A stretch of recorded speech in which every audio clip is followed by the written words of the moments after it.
All right, we're going to call the meeting to order. Board Katie. On that cue. May 8th, Board of Education meeting, 6 p.m. starting Katie wants now. Yes. I'm with Katie. Let's just get those underway. Public audience.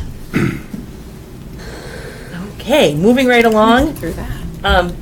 Do we have no, okay, moving That's right all along. Board Administrative Communications, Isabel?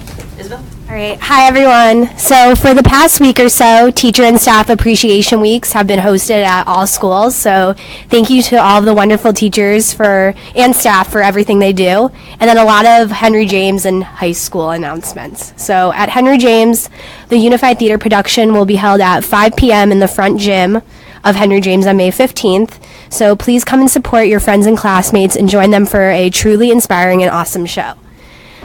Also, the Henry James Band and Orchestra concerts took place last week, and the chorus concert will be held tomorrow night, or some point this week. So next week, band, orchestra, and chorus students are going to be participating in the Fantastic Festival competition, so wishing them luck. A 7th grade student was selected as the winner of the Black & Decker Tool Innovation Award at the State Invention Convention, so that he will go on to the national competition, so congrats to him. And Henry James will also be hosting their spring dance on Friday night, complete with a DJ, inflatables, games, and refreshments. And then for some high school announcements, this Friday, May 11th at 7 p.m. in the auditorium, the theater department will be hosting its annual Readers Theater production. And a big congratulations to the cast and crew of The Crucible. And I was able to see the show, and it was awesome. I really enjoyed it. And then yesterday marked the start of AP testing for Simsbury High School students, and tests will be running till Friday, May 18th. How many will you be taking? 3. luck Got to you. one down, one tomorrow, and one next week. Excellent. Good luck. Tom? Nothing this evening, thank you. Mike? Just congratulations to everybody involved. The Henry James project got approved after I've been on the board for 16 plus years, and we've been talking about it. We've been Congratulations, talking about Aaron. that the entire time. So that's wonderful. Good work. It's nice to know that people came out to support. Amen. We can only do what we can do, but we'd like to know that the town is interested and caring and wants to know what we're doing as well, so. It's an important project, and It's it's really great to see it funded. Yes, exciting. And I'm good. 3 events, reminders. Tomorrow night, the Community for Care will be sponsoring their intergenerational book talk. That will be held at 6:30 p.m. in the community book room. And the book is actually focused on opioid addiction through the lens of a younger sister of an older sibling who's struggling. So please feel free to join us for that. Also on May 15th, Henry James Memorial School will be sponsoring their Unified Theater production. It will be held at 5 p.m. at Henry James. So again, please join us for that. And then on the 16th, our special ed parent teacher organization, SEPTO, will be having its final program for the year. That will be a transition evening, which will be held at the Henry James cafeteria. And we'll be discussing with parents all of the smaller transitions that happen from preschool to age 21 if appropriate. And then what does that large transition look like as students move on to post-secondary education, work, how does independence flow through all of that? So something for everyone in the next week or so. Great. All right.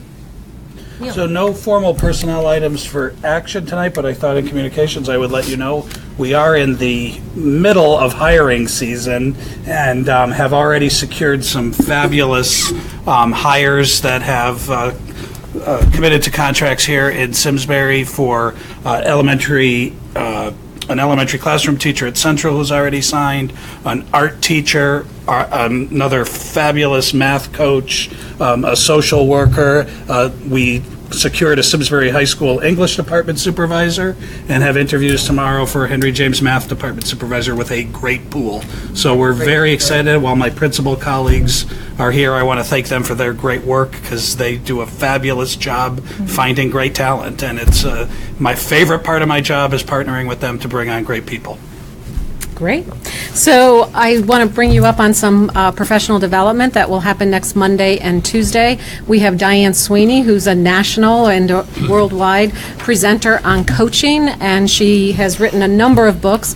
We've used a lot of her books. This is the newest one, and I was lucky enough to watch a webinar. They contacted me, and we were able to secure her for 2 days. So she will come Monday, Tuesday. We will have 30 people, the coaching network, plus the principals and a few other people that will be attending.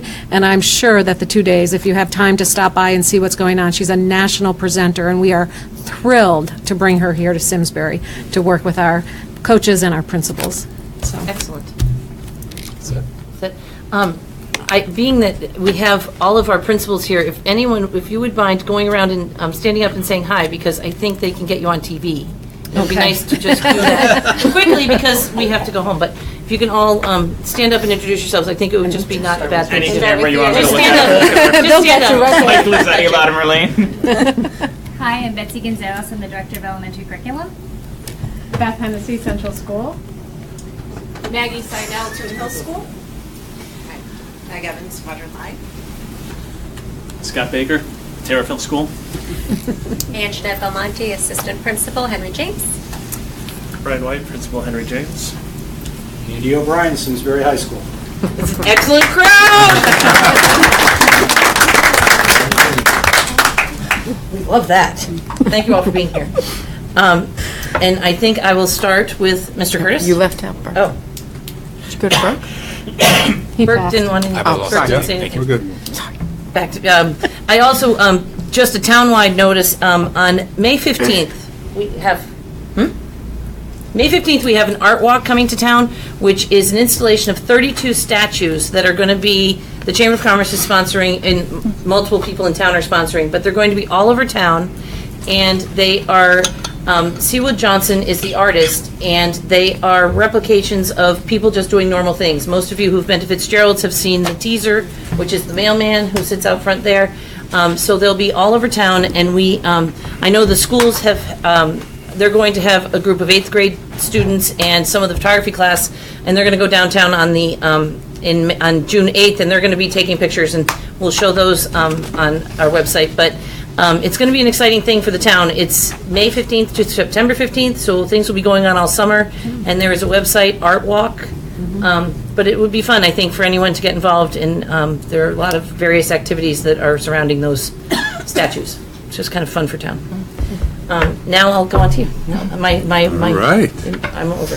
Are we going to the big ticket item? I think we should go to the. I think we should go to why the crowd's here. Okay, so Police the crowd. We got to police the crowd. That's right. So we just came from an executive session where the board had an opportunity to interview Scott Baker, who's here with us tonight with his lovely family, and that's why all our administrators are here, to be the next principal of Henry James Middle School. So I am really thrilled to have an opportunity to introduce Scott as the candidate to the board to make a decision on this evening.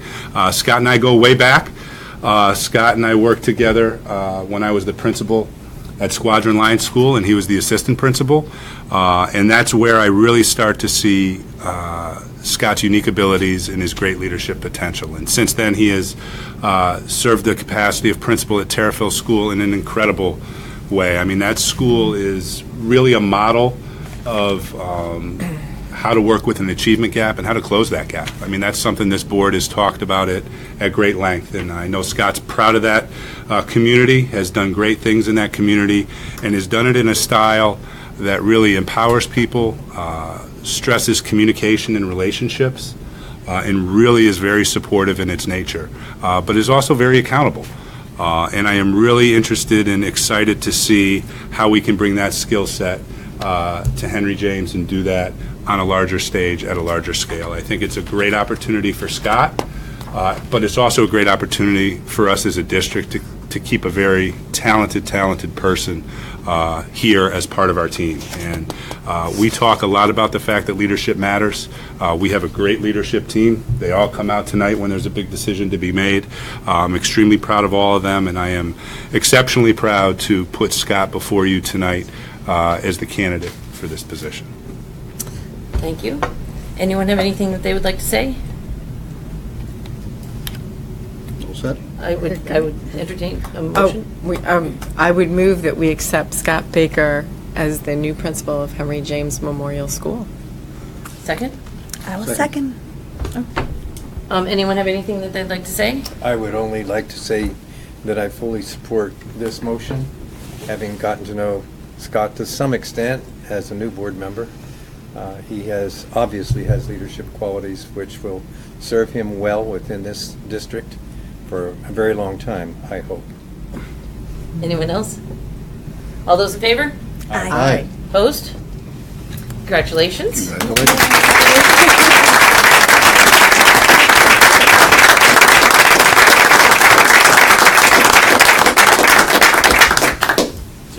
Would you like to say something? Would you like to introduce your families? Sure, I'd love to introduce my family. My wife, Tara, is a 4th grade teacher at Brayburn School in West Hartford, so education runs deep in our conversations, and she's mourning the loss of like the elementary resource at home. My daughter, Anna, is a freshman at Hall High School, and my daughter, Abigail, will be hitting the middle school next year at King Philip Middle School. So as a parent, I'm going to be right there in it with all of the Henry James parents, and that served me well at Terrifil in terms of supporting parents, having, being a dad and all of that. But I just wanted to say thank you to the district. I feel like I've kind of grown up here as a father. The last time I was standing here, I had one in diapers and one just getting out of kindergarten. So, how time flies.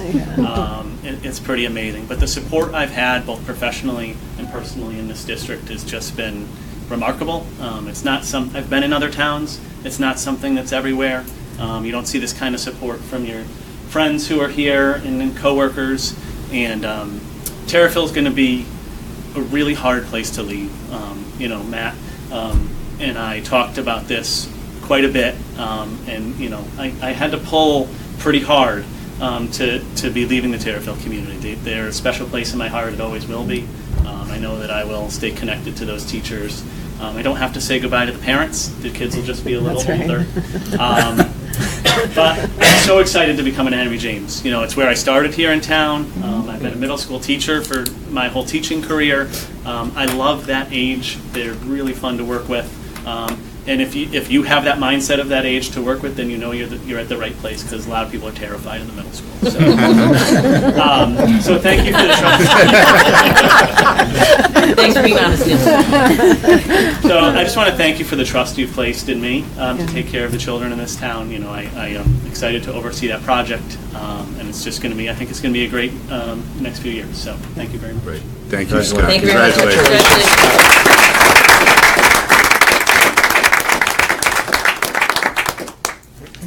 It is so nice of you all to come out to support each other. It's why we do what we do. We love it.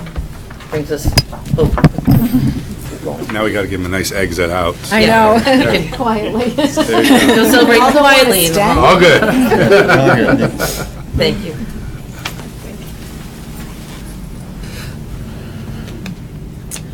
All right, we're moving on to our minutes of April 24th meeting.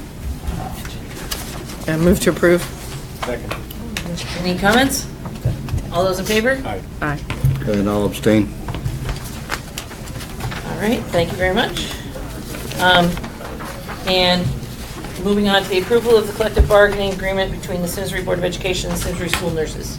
Yeah, so over the last few weeks, we've had the opportunity, after a meeting where we got direction from the board's Personnel and Negotiations Committee, to enter into collective bargaining with our smallest bargaining group, which is our school nurses, 11 members strong. It's maybe a little bit of a less formal negotiation, but it is collective bargaining with proposals, and the representatives certainly want to thank Patty Warner from Henry James, who led their negotiating team, Marianne Newton from Terrifil School, and Mary Ellen Leith from Latimer Lane, who made up their side of the negotiations. Burke and I represented the board's interests, and I would call this a very successful negotiation. So the exhibit outlines the details of it, a 3-year agreement as we typically enter into with our bargaining units.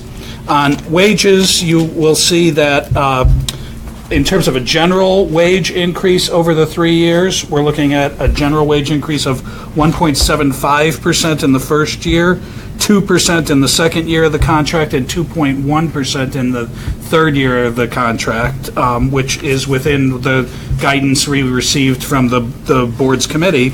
I will say that the step numbers are a little larger, so how did our step numbers larger for a small bargaining unit? And the answer to that is that we discovered in a comparison with, we don't do the compare to the number of districts that we do with the teachers, where we collect from virtually everyone in the state, but we do a comparison to like West Hartford, Farmington, Glastonbury. We look at comparison districts, and there was a bit of a wage gap between our nurses and some of the other areas.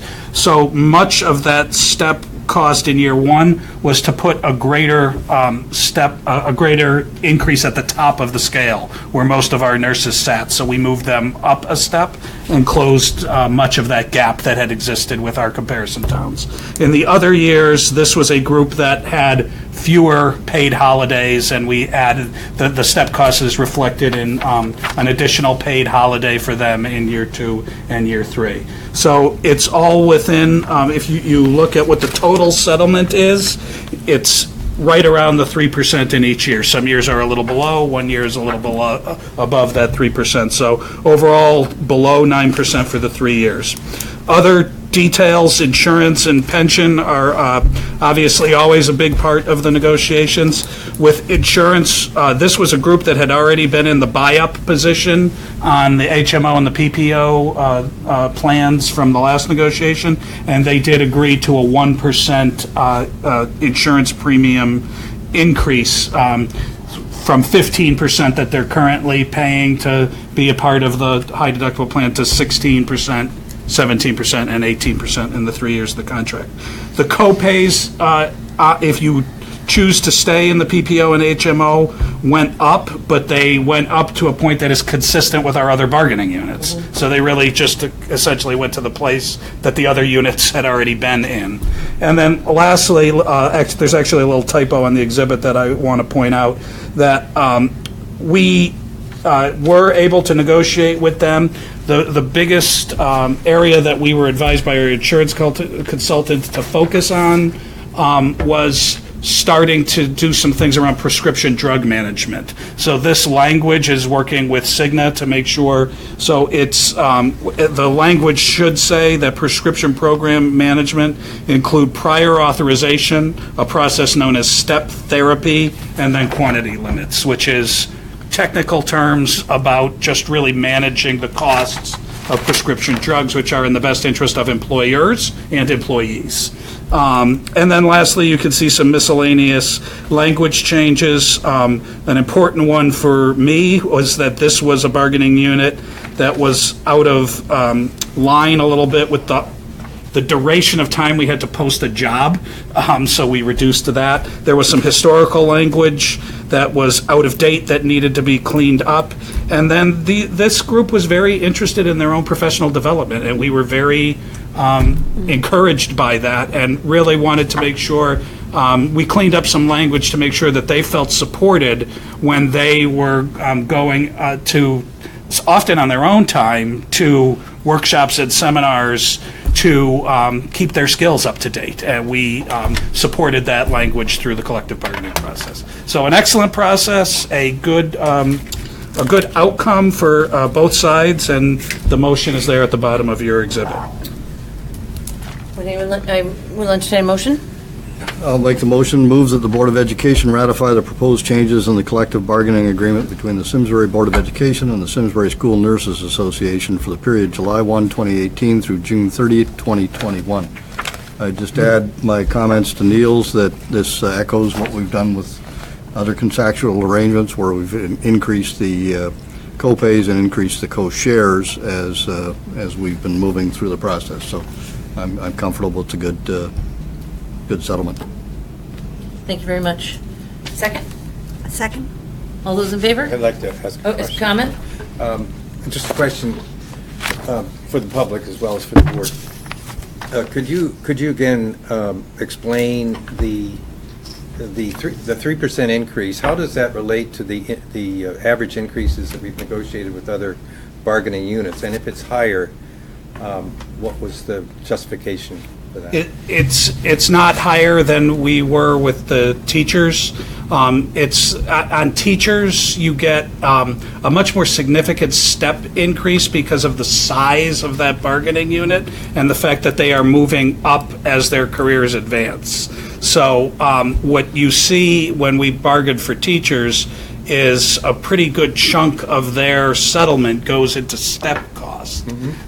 In this case, I would say we have, the general wage increase in this contract of between 1.7 or 2.1 was actually a little lower than what has happened for much of the last few years. We've tended to be in maybe the 2.1 to 2.25% range for many of our bargaining units. But there was some interest in putting some more money to the top, which is what we did in year one, where most of our school nurses sit. And there was a lot of interest in this notion of feeling that some other bargaining units had more paid holidays that they were not getting.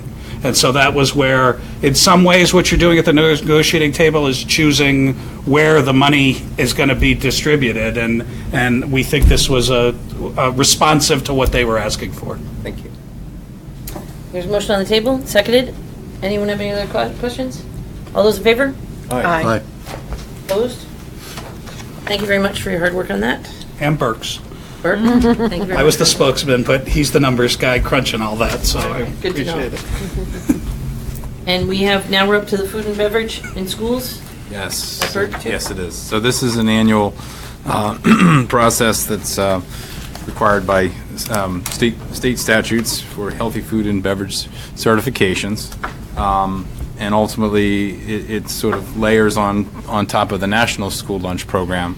So we get reimbursement from the federal government, and then this relates to the state portion of reimbursement, which is estimated at $19,500 for the upcoming year, based on roughly 194,000 meals that are served. So there's two parts to it in terms of certifying that everything we serve during the school day is meeting these rigorous standards, but also that we exempt certain types of sales. And this motion is just slightly different than previous years. The state gave us a little bit of guidance, and in fact, it's the last sentence of the motion that really just clarifies what is an event that's outside of the school day. So we would ask for your I would recommend to approve this motion as listed here, and we'd try to answer any questions that you might have about Anyone have any process. questions? Would you like to make a motion? Okay. Move that pursuant to sections 10-215F and 10-221Q of the CGS, the Simsbury Board of Education hereby certifies that all food and beverage items offered for sale to students in the schools under our jurisdiction and not exempted from the Connecticut nutrition standards published by the Connecticut State Department of Education will comply said standards during the period July 1st, 2018 through June 30th, 2019. Such certification shall include food and beverages not exempt from said nutrition standards and offered for sale to students at all times in all schools from all sources, including but not limited to school stores, vending machines, school cafeterias, and any fundraising activities on school premises, whether or not school-sponsored. Excluded from this certification are food and beverage items meeting the following conditions.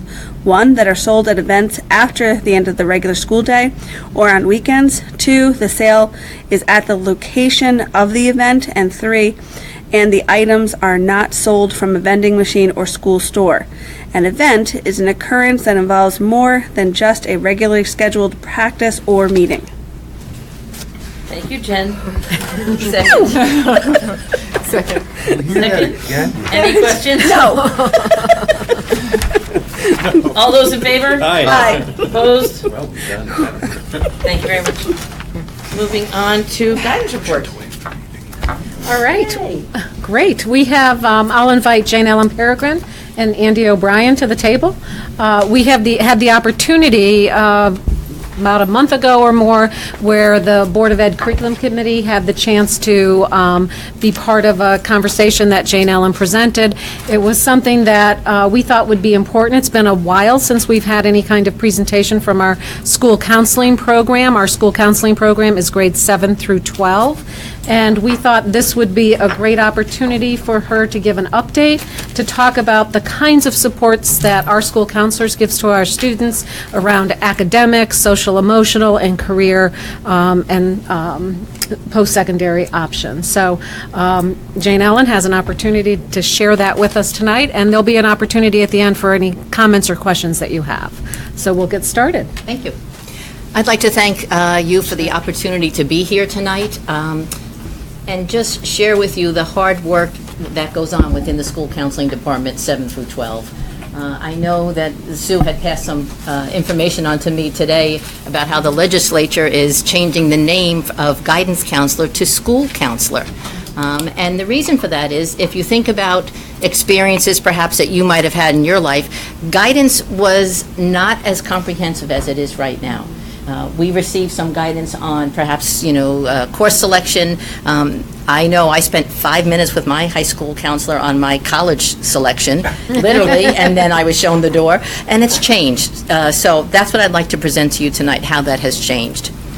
As Erin just mentioned, the role of the school counselor deals within 3 domains in working with students: academic, the social emotional, and college and career readiness.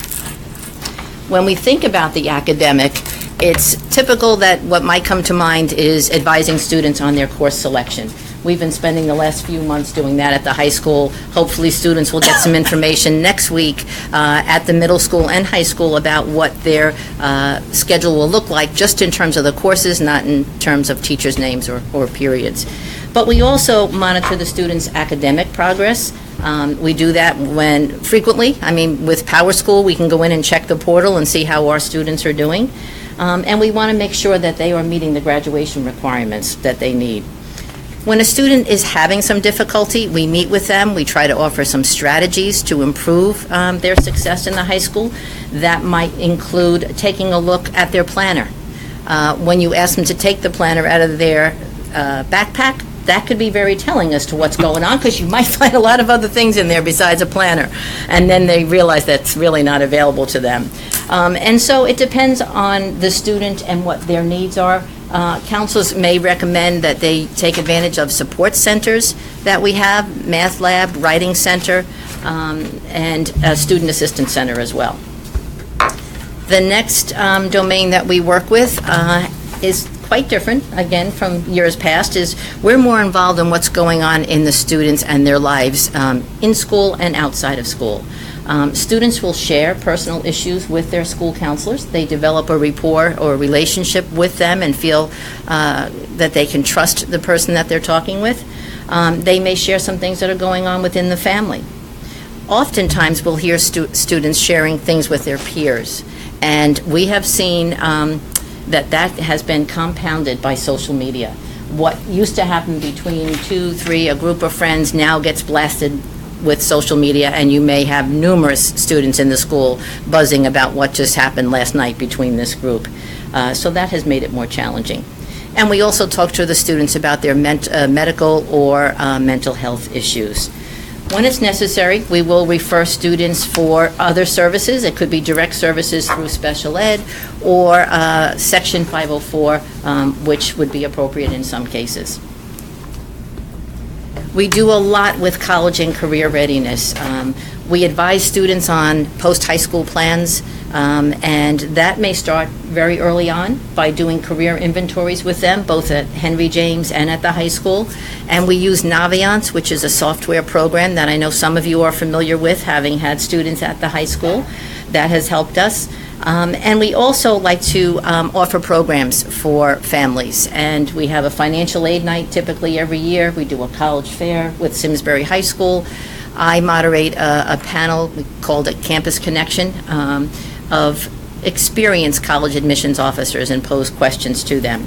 And then we've introduced a program last year that I will bring back next year most likely on understanding the college assessments that are necessary for admissions. That can be pretty complicated with all the letters, PSAT, SAT, ACT. After a while, it kind of all blends together for some families. In addition to exploring things on Naviance, we have programs too for the students. Henry James has been offering Lunch and Learn for many years in conjunction with the Chamber of Commerce. Adults are coming in during the lunchtime and they will sit at tables with a group of students, and the students get to ask questions about their responsibilities, their education, their experiences. And they're always looking for volunteers, so if any board members are interested, let Jane Ellen know. And then this year, we had a career day in April at the high school focusing on 5 career clusters. And that was, we did something collaboratively with the CTE Advisory Board, the Communication, Technology, and Engineering group of folks. And that was well received, too. I mentioned Section 504.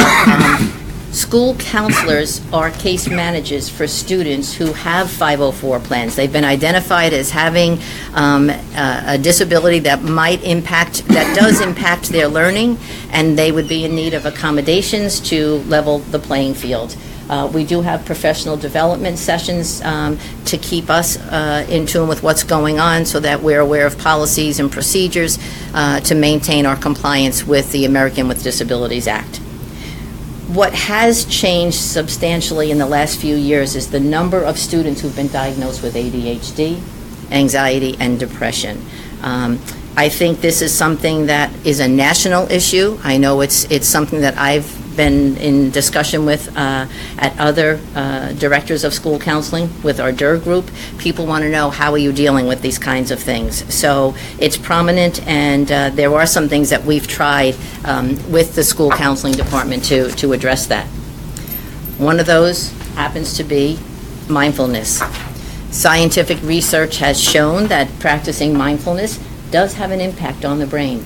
It increases attention and focus. And so we piloted a program 2 years ago at Henry James and the high school after we observed it being used at Cheshire High School. We started with the PE department and worked with them to go in and introduce some short, simple mindfulness activities with students to help them manage stress. And it's been well received in both schools, and it's grown. At Henry James this year during March, they called it Mindful March. They would go into connect groups and work with whatever teacher asked them to come in and do some short activities on mindfulness with their students.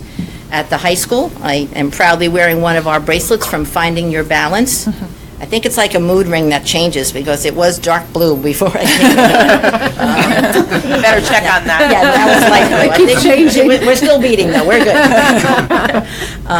But it was something that the Community for Care helped sponsor. And again, this was for 3 weeks at the high school. And counselors offered to go into connect groups, classes, and it's really expanding.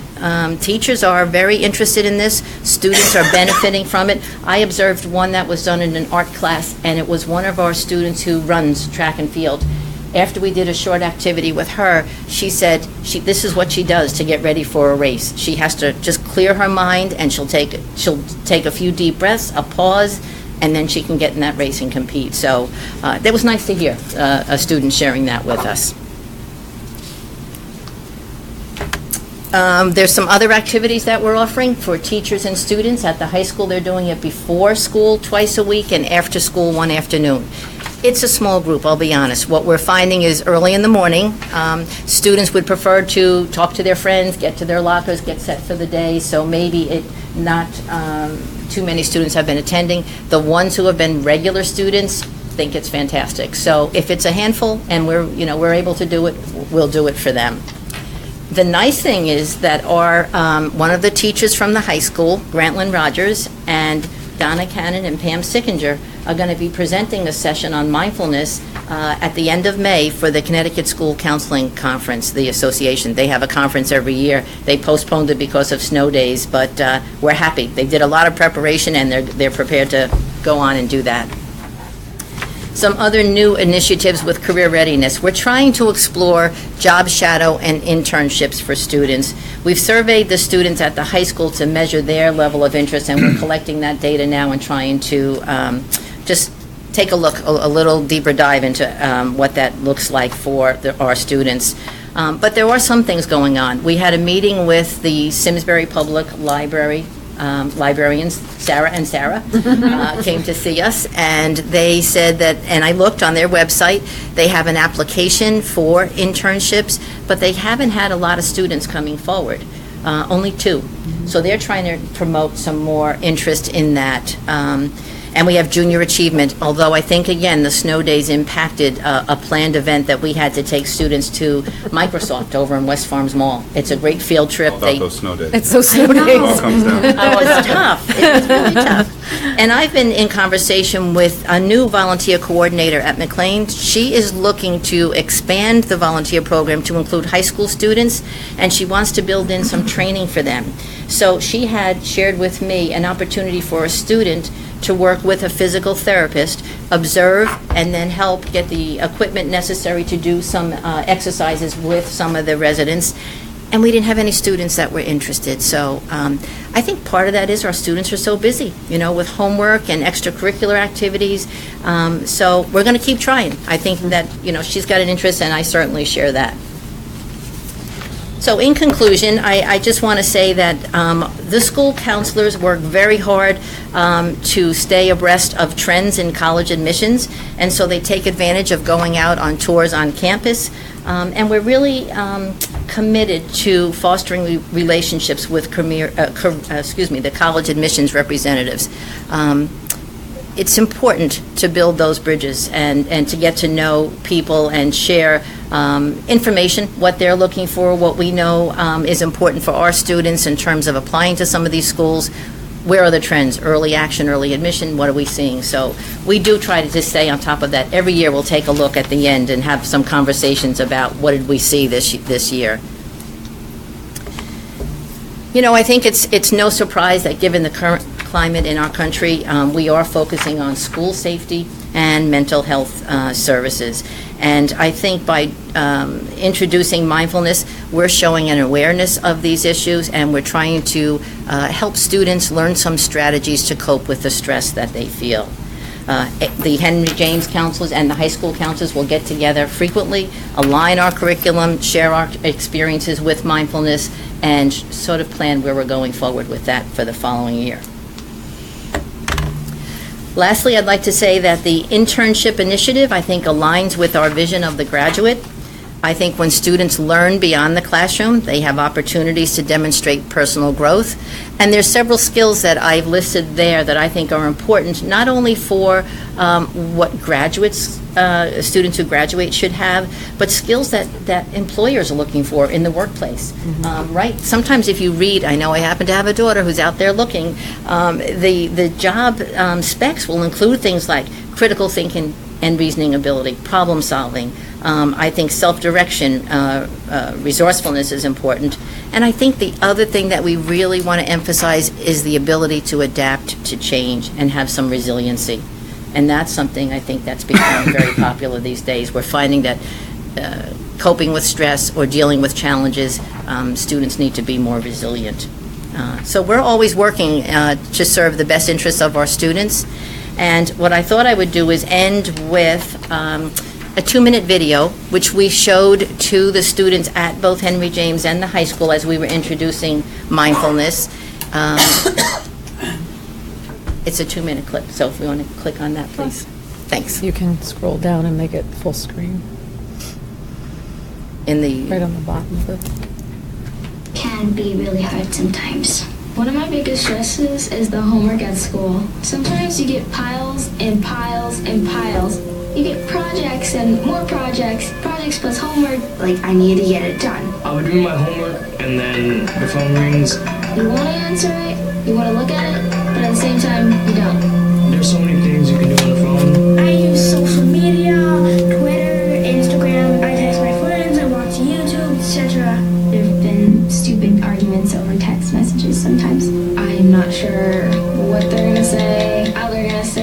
what should I say back to them?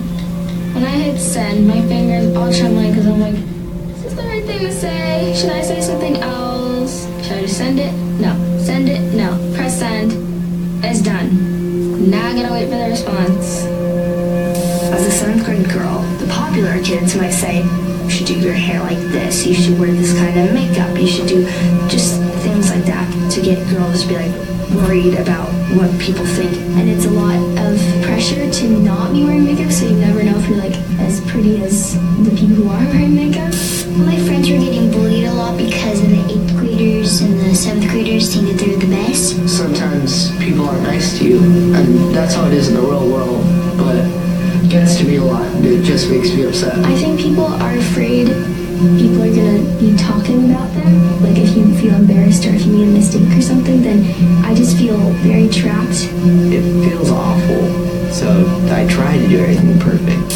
My schedule is tense, busy, and really tiring because I actually cram a lot of things into one day. I have due dates, I have school, I have activities with band. It clutters in my mind, and I think, how am I going to deal with this? I kind of just start to like shut down. Well, my stomach always feels like very in knots. I think my brain's like on overdrive. There's a bunch of papers just flying to my brain, and there's people running around, and there's a fire in there. I get a lot of anxiety when I love pressure put on me. Pressure, expectation. It's a lot to take in when you know it's on you.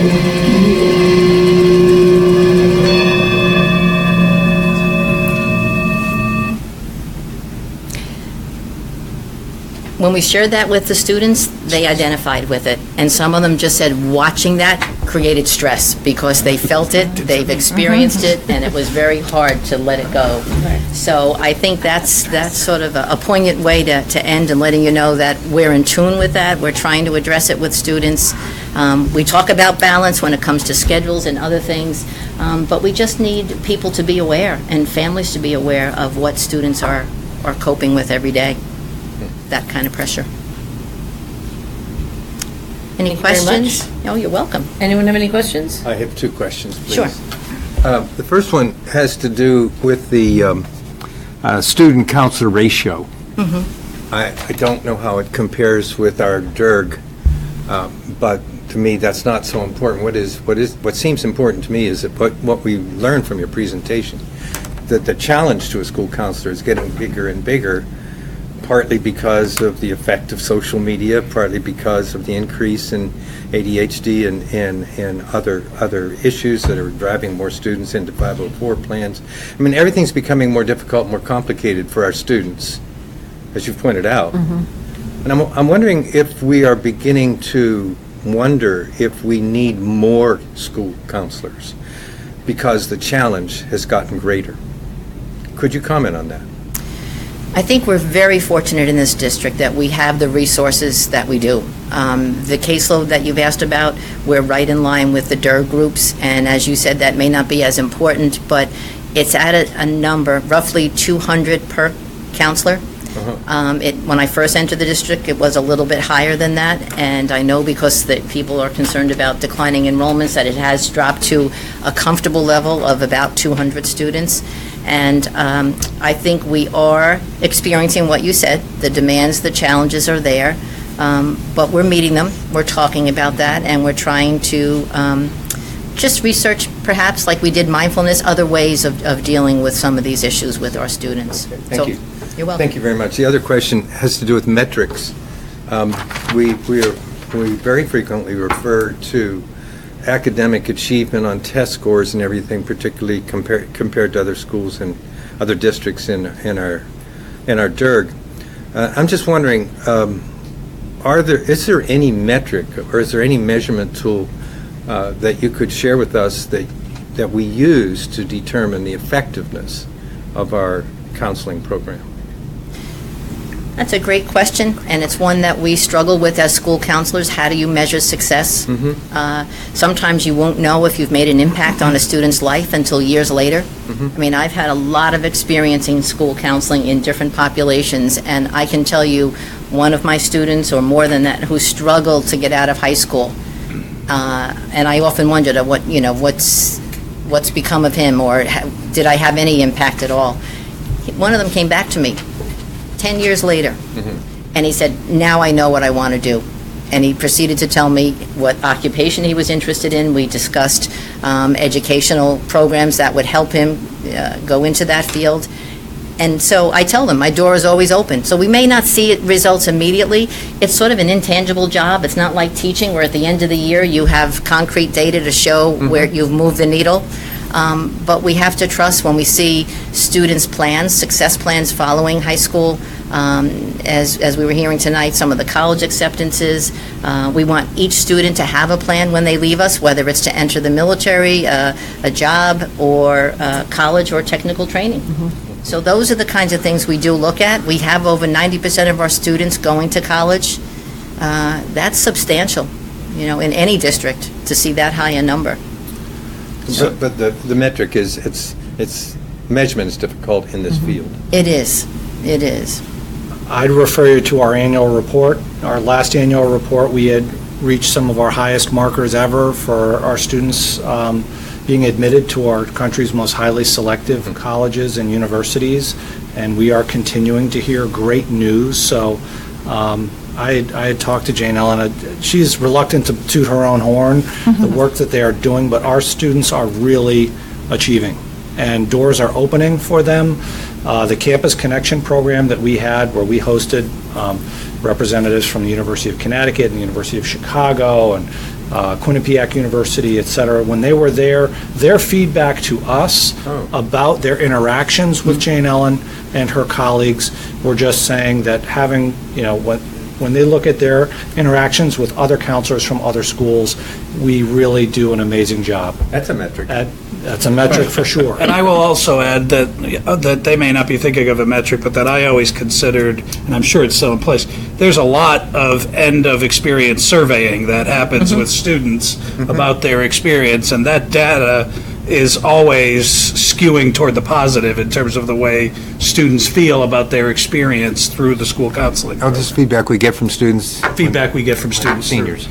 Yeah, we do an exit survey right. as a senior. Thank you very much.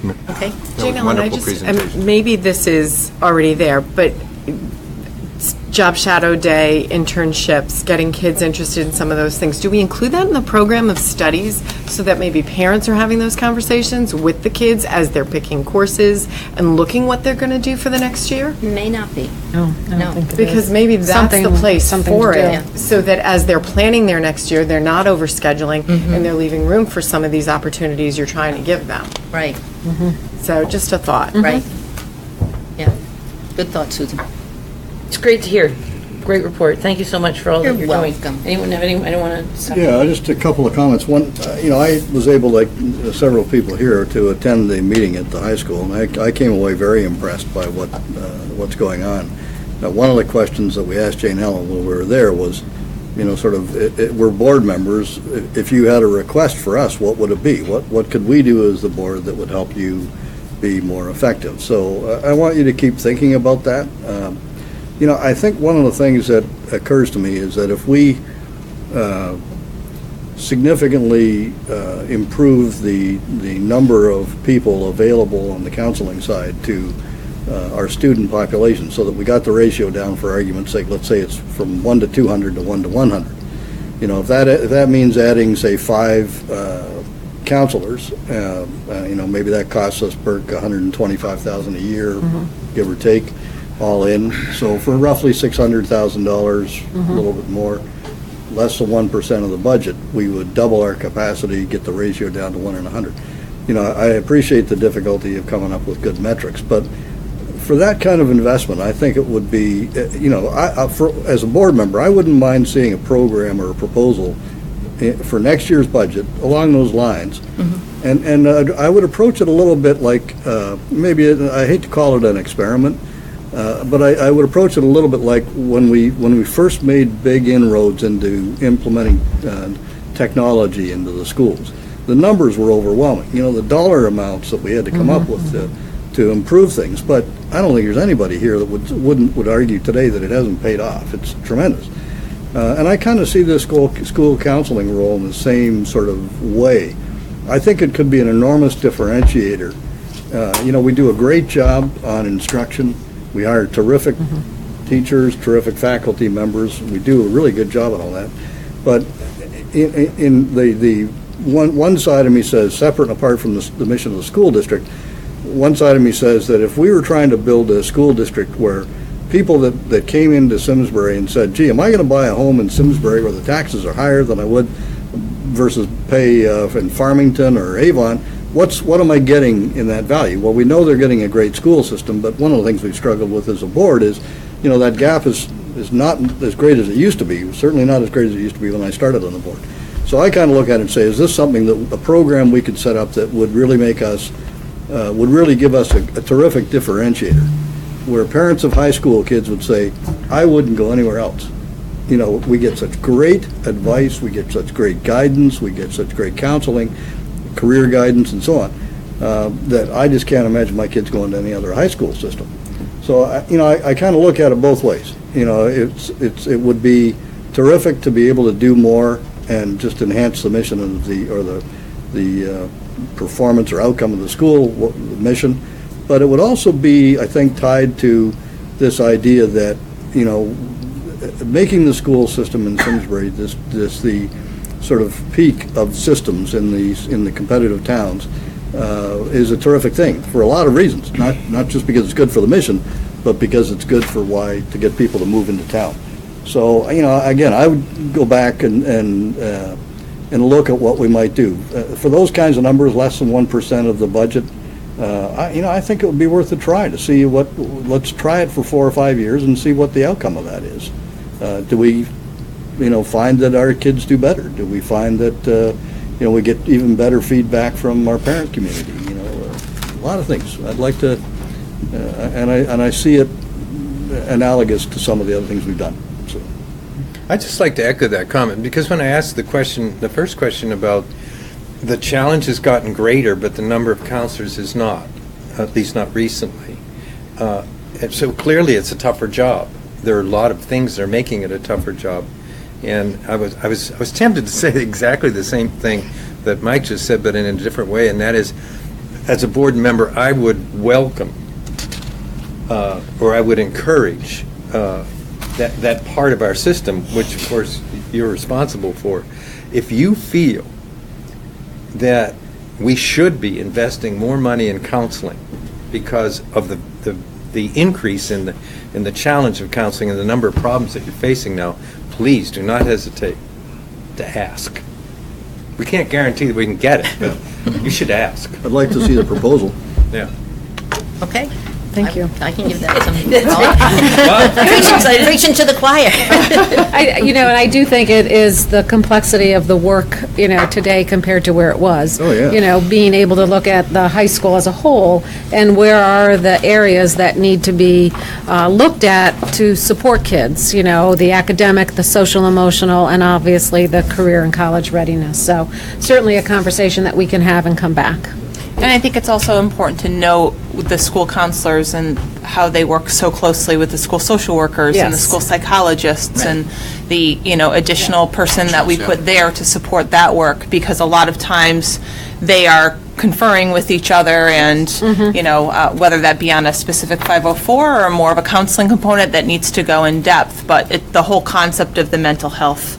It's a team, and it's definitely it's multifaceted, and it's you go into the 504 or PPT, and you've got people from a lot of different spots who are all supporting our students, which is exactly. We're very fortunate. I'm so happy to see the success rate of our students, the college aspect, and talking about mindfulness, because I do think that those are things that if you can empower the students to look for their own sense of balance, that's really a huge step in the right direction.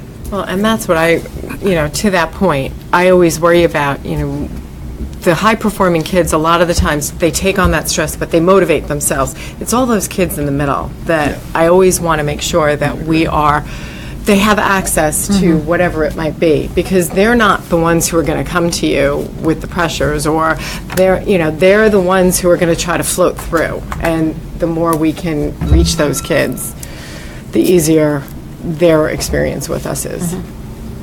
Isabel, do you have anything you want to add? Yeah. I'm very thankful for my school counselor and all the support that she had given me through the college process, and I definitely can attest to what was said in the presentation. I got a lot of guidance, whether it be building a resume, letters of rec, a lot of stuff, and I definitely feel prepared going out to college in the real world to execute some of those skills, so thank you. Excellent. Yeah. Anyone have anything else? Thank you very much. Thank you you're very welcome. much. Thank Thank you. you. Great Thank you. Moving on to Oh, thank you. Thank you. Mrs. Murray and her textbooks. My textbooks. I have two that I'm bringing forward tonight. It's been a couple of years since we've brought any significant textbooks forward. We had done some Spanish text, some math text previously. Tonight I have two. The first one is for our AP 12th grade English composition and literature. We are doing a partnership with UConn for the early college experience, ECE, and our teachers have gone through. They've actually talked with other high schools. Hall High, West Hartford, Conard uses this as a book that really helps with writing essays, and so this is something that we're looking to adopt for 12th grade for next year. We need about I think it's about 100 copies of these that we need. The second text, I'm going to try to pick it up, is an AP US History. So we've done a lot of looking, and I know the question always comes up, why not online? So when we took a look at these, if we were to buy, we have about 190 students signed up for AP US History, which is up. Well, it's typically been around 160 students, so it's up a little bit. So we're looking to purchase about 200 of these texts. The curriculum has been redesigned. This text is brand new and is aligned to the curriculum and the exam. So to purchase the text alone, which is about $125, comes up to about $25,000 in which to purchase this text.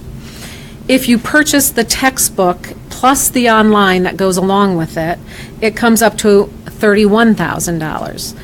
If you just purchase what they call the launch pad and a 6-year with this, and there's no textbook that you get, it's $25,000.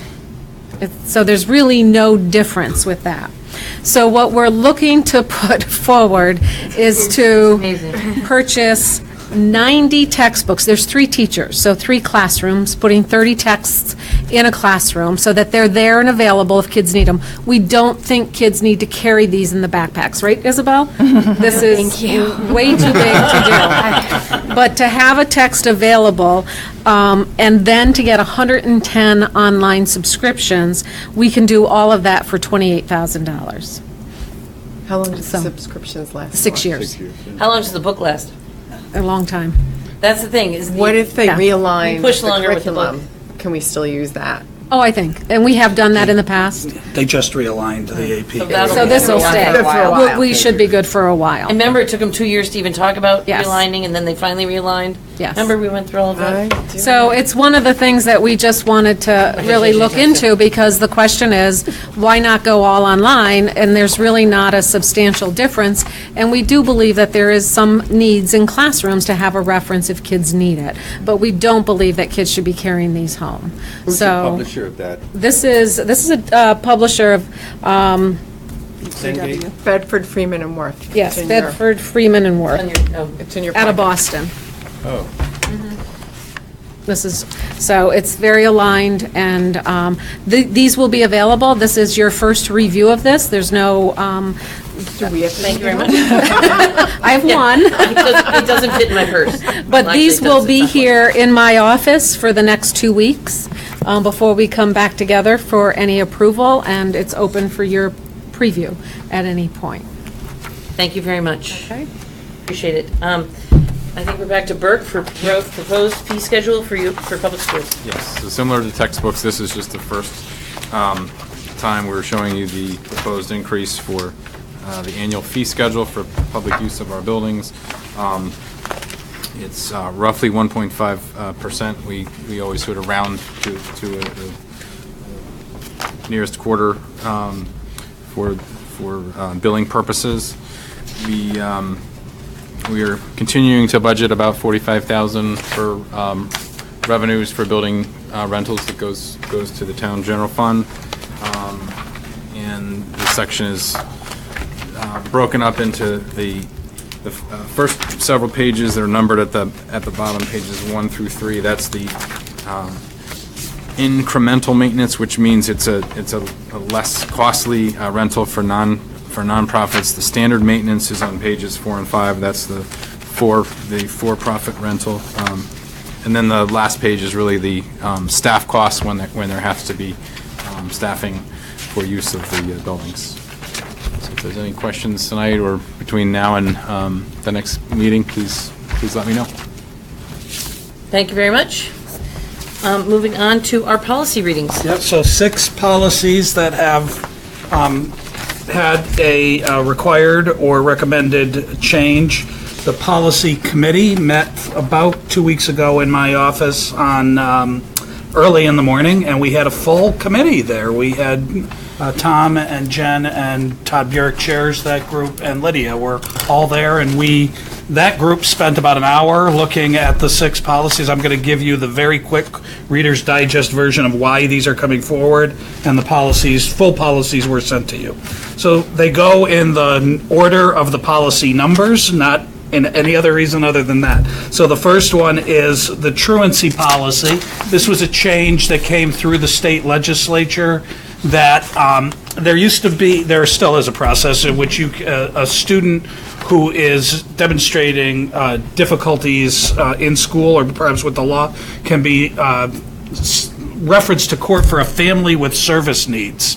And what this legislation said is that from the date, I believe it was July 1st, you can no longer, if truancy is the only issue that you are referring that kid to, it no longer can be referred to court for a family with service needs. There would have to be other issues if you wanted to, because really just the courts were being overwhelmed by it. Quite frankly, it was pretty rare for us to put forward a family with service needs proposal, and in terms of truancy, this is a place where we're making use of our school resource officers. So to kind of every school does have an attendance team, and the most serious cases we involve the SROs.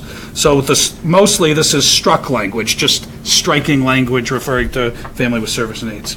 On class size, this is a policy that we had much discussion on, and one that we're recommending just very slight changes, but ones that broaden the range of recommended class size guidelines. And this actually came through some commentary that we've received at public meetings about why are there so many more classes that are below the recommended guidelines than those above the guidelines. And quite frankly, in looking at the policy, we're only using the upper range of where the breaking points are. And so you've heard me often say there are certain numbers when you are dealing with an elementary school where you can't divide that based on where your guidelines currently were to be within the range. So if you have 51 students, we're either you're going to have a class of 25 and 26, which is above your guidelines, or you're going to make 3 classes of 17, and all of those will be below your guidelines. So quite frankly, this was a strategy to make your policy reflect the reality of the decisions we're making. And so what you see in that particular policy is to just slightly change the K2 range from 18 to 22 and say it should be 16 to 22, which reflects the reality of the decision we're going to make. And instead, in grades 3 through 6, instead of 21 to 25, to say it's 18 to 25. And it broadens what an acceptable class size is, because quite frankly, I feel like we're being held accountable for something below the range when it was a responsible decision. And so, and some of the secondary numbers were changed to reflect the same philosophy. I will note there, based on tonight's discussion, that class size policy also has counselor ratios.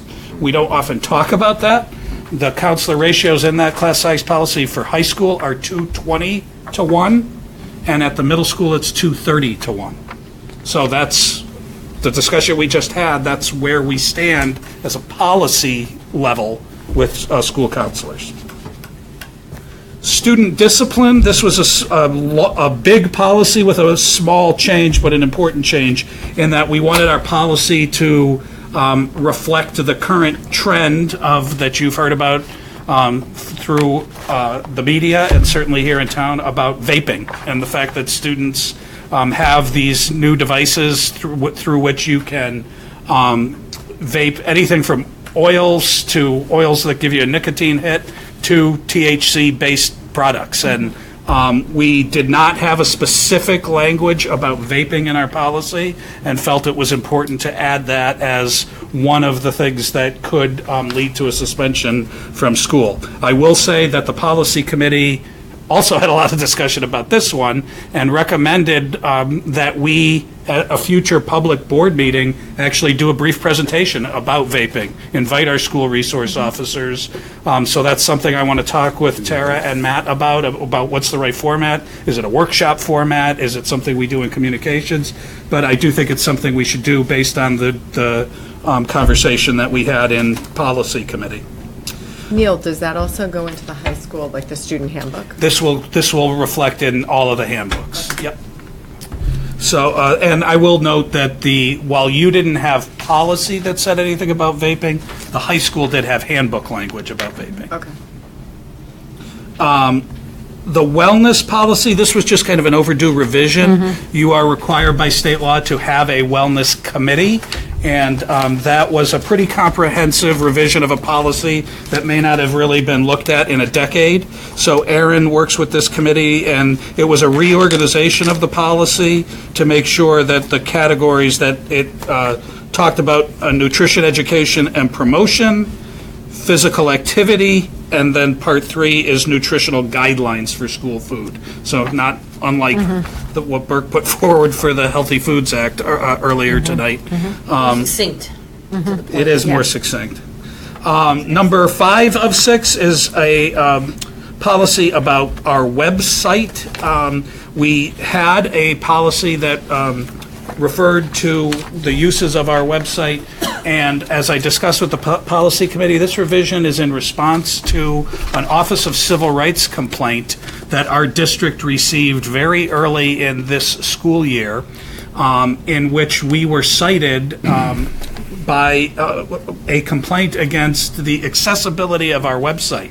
And when I looked into this with attorneys, it turns out that this is kind of a new frontier of disabilities law, and that compliance of websites is something that that advocates for visually impaired and other disabled folks are paying attention to and creating complaints. And we have gone through a pretty extensive process to respond to this complaint. It's not how I pictured spending a few meetings trying to understand what this was even about. I want to thank Katie Wild, John C. Latwinick, Jason Casey, and Martha Hogan have been an incredible team helping us respond to this.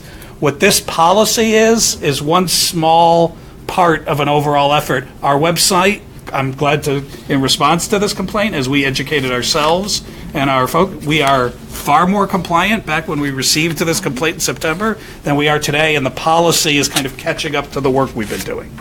Great. And then lastly, a very brief change on gifted children program. It reflects a change in the definition that's quite for quite some time has been referred to as gifted and talented, and our policy didn't talk about gifted and talented. And the definition that you see replacing the old language is simply the language that the state recommended. And what I will tell you about gifted and talented